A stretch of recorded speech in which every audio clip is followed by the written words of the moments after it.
Assalamualaikum warahmatullahi wabarakatuh. Kami dari kelompok 2 akan mempresentasikan hasil dari kerja kelompok kami mengenai kriteria pemahaman siswa dapat menafsirkan.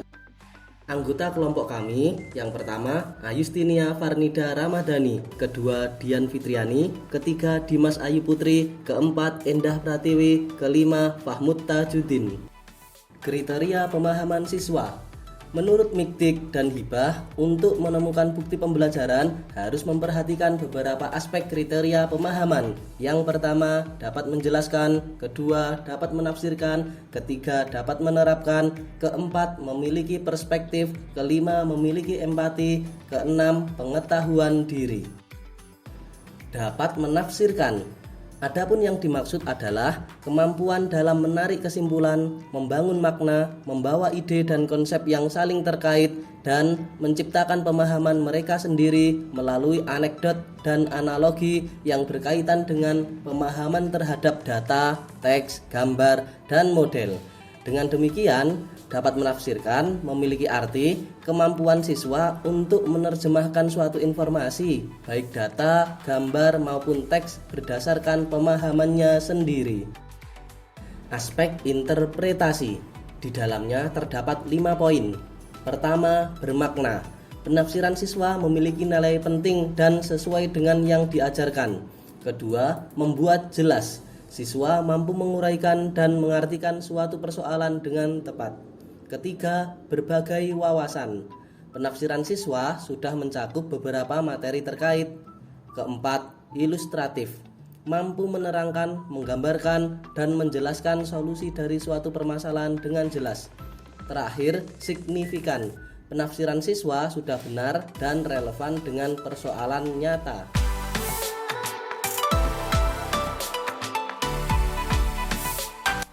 Dalam jurnal Analysis of Mathematics Interpretation of Student in Class 5 SDN Milanau, Loksado, Kalimantan Selatan, dalam menyelesaikan permasalahan matematika, siswa dikatakan mampu menginterpretasi bahasa matematika jika siswa dapat menginterpretasikan kalimat matematika ke simbol matematika atau sebaliknya, siswa dapat menginterpretasikan simbol matematika ke kalimat matematika. Dalam jurnal Peningkatan Motivasi Belajar Peserta Didik pada mata pelajaran IPA melalui pembelajaran STIM menggunakan rancangan Understanding by Design di kelas 4 sekolah dasar, ketika siswa membuat proyek berupa parasut sebagai aplikasi gaya gravitasi dan melakukan simulasi jual beli perlengkapan membuat parasut, siswa mampu menafsirkan besarnya gaya gravitasi dan hubungan antara gaya dan gerak serta operasi hitung nilai uang.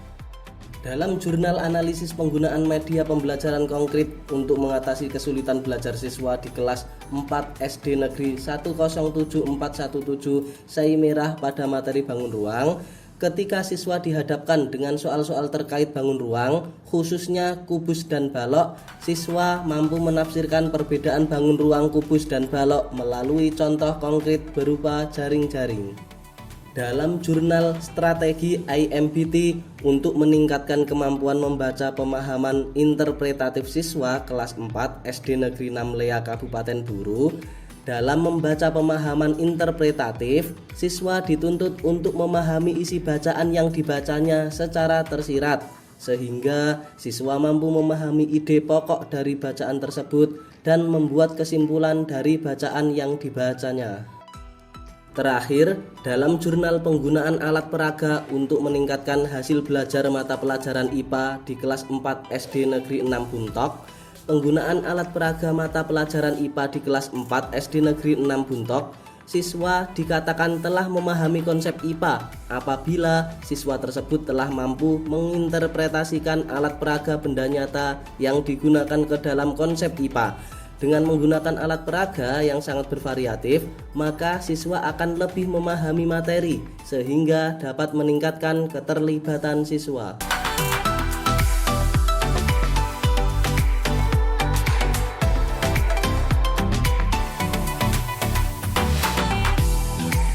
Demikian presentasi hasil dari kerja kelompok kami. Terima kasih atas perhatiannya. Assalamualaikum warahmatullahi wabarakatuh.